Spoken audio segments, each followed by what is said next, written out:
नमस्कार, मेरा नाम है विवेक सिंह और आप देख रहे हैं संवाद। देश में कोरोना संक्रमण लगातार चिंताजनक स्तर से बढ़ रहा है।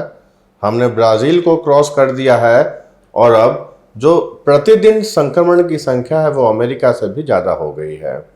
इस बीच जब कोरोना काल में कई लोगों के चूल्हे बंद हो गए हैं, नौकरियां चली गई है हजारों लोगों की, लाखों लोगों की, उस बीच हम आज बात करने वाले हैं स्कूलों का रवैया जो बदल ही नहीं रहा। और हमारे साथ इस विषय पर चर्चा करने के लिए वडोदरा प्रेसिडेंट एसोसिएशन के प्रमुख एडवोकेट किशोर पिल्लई जी है। सर, स्वागत है आपका। हम शुरुआत करेंगे हमारे मुद्दे की। हमारे पास अभी भी कुछ पेरेंट्स के मेल आ रहे हैं, कुछ मैसेज आ रहे हैं और काफ़ी पेरेंट्स की ये दिक्कत है कि कई स्कूल जो पेरेंट्स फीस नहीं भर पा रहे हैं, तो स्कूल ने क्या किया है कि बच्चों का जो ऑनलाइन कनेक्शन है वो डिस्कनेक्ट कर दिया है। यानी कि अगर पेरेंट्स फीस ना भर पाए तो कई स्कूल्स ने ऑनलाइन जो लॉगिन आईडी पासवर्ड होता है वो डिस्कनेक्ट कर दिया है और बच्चे ऑनलाइन पढ़ाई भी नहीं कर पा रहे हैं। गवर्नमेंट ने के स्ट्रिक्ट इंस्ट्रक्शंस हैं, सुप्रीम कोर्ट के स्ट्रिक्ट इंस्ट्रक्शंस हैं कि फीस ना भर पाने की स्थिति में ऐसी कोई भी कार्यवाही इल्लीगल है, मगर स्कूल सुन नहीं रहा। क्या कहेंगे इस विषय में? बहुत सारे डायरेक्शंस हैं, नामदार सुप्रीम कोर्ट की तरफ से, नामदार हाई कोर्ट की तरफ से, national commission for protection of child right की तरफ से। इस फीस का जो मुद्दा है वो पेरेंट्स और स्कूल के बीच में, और पेरेंट्स का जो फीस ना भरने की वजह से बच्चों का पढ़ाई के ऊपर कोई असर नहीं पड़ना चाहिए। और ऑनलाइन क्लासेस बंद करने से बच्चों के ऊपर मानसिक तनाव भी बन सकते हैं। अभी लेटेस्ट जो नामदार हाईकोर्ट का डायरेक्शंस हैं उसमें स्पष्ट किया गया है गवर्नमेंट को कि ऑनलाइन क्लासेस चालू रहना चाहिए। फीस लिया जा सकता है लेकिन फीस ना भरने की वजह से किसी का ऑनलाइन क्लास बंद नहीं होना चाहिए। इसके बावजूद स्कूल वाला ऑनलाइन क्लासेस बंद कर रहे हैं। जैसे आपको मेल आ रहा है उससे बहुत ज़्यादा मेल हमारे पेरेंट एसोसिएशन है, बहुत सारे स्कूल में से आ रहे हैं। हम लोग एक कोने से दूसरे कोने तक भाग के इन स्कूलों का सामने जाके एजिटेशन करके, रिप्रेजेंटेशन करके हमारा दिन बिता रहे हैं। गवर्नमेंट की तरफ से कोई भी एक सपोर्ट या कोई भी एक आदेश उनको दिया नहीं जा रहा है। इस सिलसिले में मैं लीगल ऑप्शन भी एक्सप्लोर कर रहा हूँ हमारे पेरेंट एसोसिएशन की तरफ से कि एक कंटेम्प्ट प्रोसीडिंग, क्योंकि नामदार हाई कोर्ट ने मैंने जो खुद पब्लिक इंटरेस्ट लिटिगेशन दाखिल किया था नामदार हाई कोर्ट में, उनका जो डायरेक्शंस हैं कोई भी वायलेशंस में डीओ एक्शन ले सकते हैं।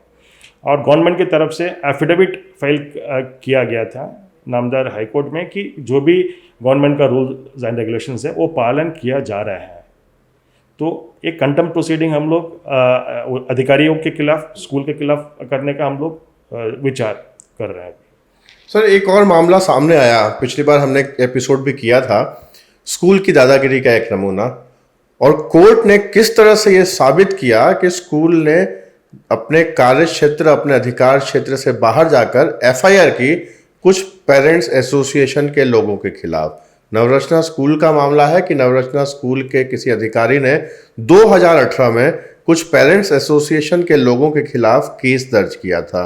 पिछले हफ्ता वडोदरा डिस्ट्रिक्ट कोर्ट ने उस एफआईआर को रद्द कर दिया और ये निर्देश दिया उस स्कूल को भी कि वो एफआईआर गलत ढंग से की गई थी। जरा इस पर प्रकाश डालिए। एफआईआर रद्द नहीं किया गया।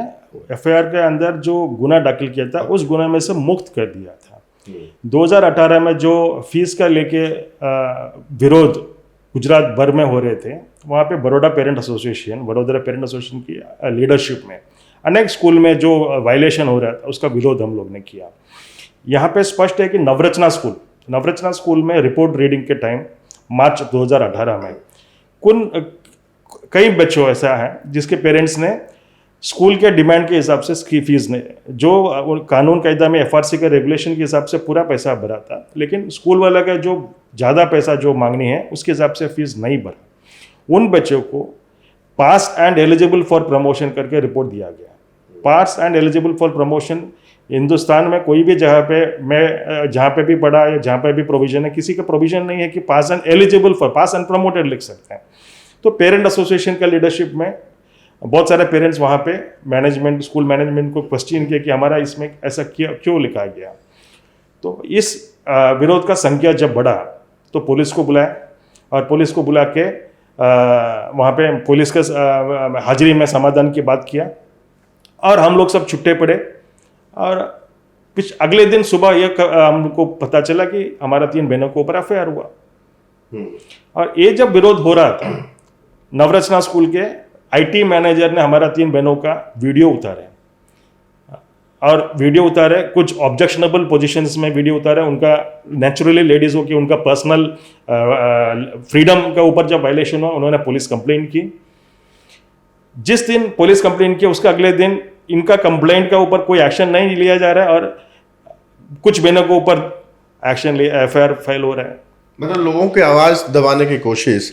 पिल्लई साहब, मैंने एक बात देखी कि पहले शिक्षा को एक नोबल प्रोफेशन माना जाता था, मगर जिस तरह से भू माफिया है, रेत माफिया है, केमिकल माफिया है, तो आपको ये नहीं लगता कि बीते कई दिनों में कुछ नामी गिरामी स्कूल एक शिक्षा माफिया पैदा कर रहे हैं? और शिक्षा माफिया का डर ऐसा, कुछ पेरेंट्स, ये डिपार्टमेंट ही ऐसा है कि पेरेंट्स जो हैं वो डरते हैं कि स्कूल प्रशासन के साथ हम किसी टकराव में नहीं जाना चाहते, क्योंकि उन्हें डर होता है कि बच्चों के भविष्य के साथ खिलवाड़ ना हो।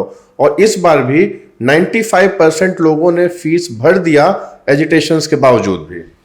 95% का आंकड़ा जो आपने पकड़ा वो गलत आंकड़ा है। करीबन 40-45% पेरेंट्स ने फीस डर के भरा।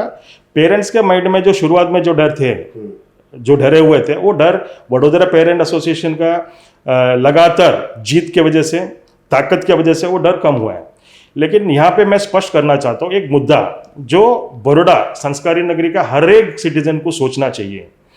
कोई भी पब्लिक फंक्शन जब होता है उसमें आदरणीय चीफ मिनिस्टर बैठे होते हैं, आदरणीय शिक्षण मंत्री बैठे होते हैं, बाजू में ये एजुकेशनिस्ट का नाम पे जो बिजनेस कर रहे हैं, वो शिक्षिका, मैनेजमेंट ट्रस्टी। मैं एक पब्लिक फोरम में किसी का नाम लेना मेरा आदत नहीं है। आने वाले इंटरव्यूज में अगर ये सब अगर सुलटा नहीं है तो मैं नाम लेके भी बोल सकता हूँ। नामचीन स्कूल मैनेजमेंट्स जो सोशलिस्ट करते हैं अपने आप को, जो एनजीओ चलाते हैं, वो चीफ मिनिस्टर का बाजू में बैठा होता है। कौन सा अधिकारी का हिम्मत होगा इस स्कूल के खिलाफ कार्रवाई करने के लिए? इन कॉन्फिडेंस 1 to 1 मुझे बहुत सारे अधिकारी ने बताया कि सर वो तो चीफ मिनिस्टर के बाजू में बैठा है या बैठी है, उनके खिलाफ तो हम क्या कार्रवाई कर सकते हैं। ये मजबूरी है अधिकारी लोग का। बस सत्ता हमेशा किसी के साथ नहीं होती है। आज जो अधिकार क्षेत्र में बैठे हुए हैं, हो सकता है वो अर्ज से फर्ज पर भी आ जाए, लेकिन शिक्षा जगत की बात है। शिक्षा जगत में हजारों बच्चों का भविष्य जुड़ा होता है। यहाँ पर इस तरह के शिक्षा माफियाओं का अस्तित्व क्या आने वाले भविष्य के लिए खतरा नहीं है? Charity begins at home. हमें ये डिसाइड करना चाहिए कि हमारा नेता लोग को चुने हुए अपोजिशन में और सत्ता पक्ष में जितने भी लीडर्स हैं, उनको जहाँ पे अभी एक कंप्लेंट है उसमें बेनिफिट ऑफ डाउट दिया। जब हजारों कंप्लेंट, जब संख्या भर में पेरेंट्स कंप्लेंट किसी के ऊपर किया जाए, उनसे थोड़ा दूर रहने का आदत अथॉरिटीज को, पॉलिटिशियंस को, मिनिस्टर्स को रखना चाहिए, ताकि उनको भी पता चले कि उनका जगह समूह में कहाँ होती है। नहीं, हमारे समाज में कई ऐसे एग्जाम्पल हैं, बड़ौदा शहर में भी एग्जाम्पल है कि लोग चीफ मिनिस्टर और प्राइम मिनिस्टर के साथ बैठते जरूर थे। आप नेशनल लेवल पे भी देख लीजिए, मगर जब घोटालों में नाम आता है, जब करप्शन में नाम आता है, तो नेता लोग भी उनसे दूर भागते हैं। ऐसा समय बड़ौदा में तुरंत आ सकते हैं, क्योंकि हम लोग बोलते हैं कि समय बलवान है।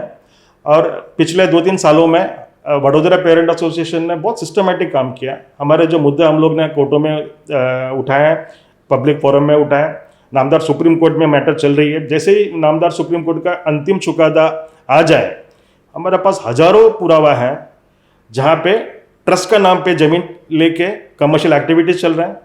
एक ही स्कूल के अंदर ट्रस्ट का नाम से फीस लिया जा रहा है, 2-2 हेड्स में फीस लिया जा रहा है। ये सब रख के थोड़ा सा राष्ट्रीय माहौल जो अभी जो एक कंपल्शन पॉलिटिकल पार्टीज में आ जाए, थोड़ा सा रूलिंग पार्टी के अंदर एक प्रेशर बन जाए, तो हम लोग एक इंक्वायरी मांगने वाला है। एक डीप इंक्वायरी एजुकेशन सिस्टम के अंदर जो इरेगुलरिटीज हो रहा है, हजारों करोड़ का इरेगुलरिटीज गुजरात के अंदर पकड़ा जाएगा। थोड़ा सा टाइम लग सकते हैं, लेकिन पॉलिटिकल कंपल्शन, इस आने वाला कॉर्पोरेशन इलेक्शन और उपचुनाव के बाद में एक पॉलिटिकल कंपल्शन आ सकते हैं। पब्लिक प्रेशर डेमोक्रेसी में काम करते हैं, और पब्लिक जब प्रेशर आएगी तो गवर्नमेंट ये सब कार्रवाई कराएंगे, और हम लोग ये सब मुद्दा तब पब्लिक में रखेंगे और कोर्टों में रखेंगे। हम पेरेंट्स को क्या आप मैसेज देना चाहते हैं? क्योंकि पेरेंट्स ज़्यादातर यही होता है कि पेरेंट्स जो है वो स्कूल एडमिनिस्ट्रेशन के साथ में टकराव नहीं चाहता है, तो उनको क्या संदेश देना चाहेंगे आप? देखिए, पेरेंट्स को एक्चुअली उनका हक चाहिए। दो चीज़ मैं ये पब्लिक फोरम में मैं रखना चाहता हूँ। एक, अपना हक के लिए थोड़ा सा टाइम देना चाहिए। वडोदरा पेरेंट एसोसिएशन के साथ में जितना टाइम निकाल सकते हैं उतना टाइम निकाल के हमारा सब प्रोग्राम में भाग लेना चाहिए। और दूसरा, अपना हक के हिसाब से स्कूल को कन्फ्रंट करने के लिए democratic way with decency with discipline confront करने का एक आदत पड़ना चाहिए। और बने तब तक ये सब ऑफिशियल रिकॉर्ड्स के मेल थ्रू या लिखित, मौखिक नहीं, ताकि फ्यूचर के लिए एक बेस बन जाए। और जहाँ पे भी हमको ये सब आगे की कार्रवाई करना होगी, ये सब हमारे लिए एविडेंस बन जाए। और नामदार हाईकोर्ट ने भी बोला है, गवर्नमेंट ने भी बोला है कि महीना में भर सकते कोरोना का कार्यकाल में, तो महीने का फीस भरना चाहिए। क्योंकि अगर पूरा साल का 40,000 रुपया है तो आप महीना भर के 20-25,000 रुपये तक भरिए। तब तक नामदार हाईकोर्ट का कोई इंटरिम एक ऑर्डर अभी एक्सपेक्टेड है 1-2 दिन में, नामदार सुप्रीम कोर्ट का फाइनल ऑर्डर एक्सपेक्टेड है। तो धीरे धीरे जो प्रोविजन है इसके हिसाब से मंथली फीस भरा जाए। और जहाँ पे भी ऑनलाइन क्लासेस बंद है उसका एक मेल स्कूल को डाला जाए, डीओ को डाला जाए, और उसका copy mark to Vadodara parent association. ये सब रिकॉर्ड हम लोग लीगली हम लोग टेकअप करेंगे। हमें लोगों के पेरेंट्स के मेल आते हैं, मैसेज आता है, कॉल भी आता है, वो अपनी चिंता हमें बताते हैं। और इसलिए हमने आज का ये संवाद रखा। एडवोकेट किशोर पिल्लई, जो कि वडोदरा पेरेंट एसोसिएशन के प्रेसिडेंट हैं, हमने लोगों की चिंता, आपकी चिंता रखी। स्कूलों को भी समझना चाहिए कि बुरा वक्त है, बुरा दौर है, गुजर जाएगा, मगर समाज आपको तभी याद रखेगा जब आपने अपना योगदान इस समाज को दिया होगा। यह शताब्दियों में आने वाली त्रासदी है, जिस त्रासदी का सामना समाज कर रहा है, पूरा देश कर रहा है और पूरा विश्व कर रहा है। इसके लिए अगर आप सामाजिक लोग हैं, आप एजुकेशनल इंस्टीट्यूट से जुड़े हुए हैं, तो आपको सोचना चाहिए कि आपका योगदान इस समाज के लिए क्या होना चाहिए। और जितने भी पेरेंट्स हैं, आपको भी मैं ये कहना चाहूँगा संवाद के माध्यम से कि डर जो है वो आपकी कमजोरी है। डर के आगे निकलें, क्योंकि अगर अन्याय होता है आपके साथ में तो उसके जिम्मेदार भी आप खुद हैं, अगर आपने अन्याय के खिलाफ आवाज़ नहीं उठाई तो। बाकी सामाजिक संगठन, पेरेंट्स एसोसिएशन, ये सभी हैं जो आपके लिए आपकी आवाज़ बुलंद कर सकते हैं। संवाद में हम सभी सामाजिक हित से मुद्दे पर बात करते रहेंगे, संवाद कायम रखेंगे, बिना किसी से डरे हुए और निष्पक्ष रूप से। नमस्कार, संवाद से जुड़े रहें। जय हिंद और बहुत बहुत शुक्रिया सर आपका।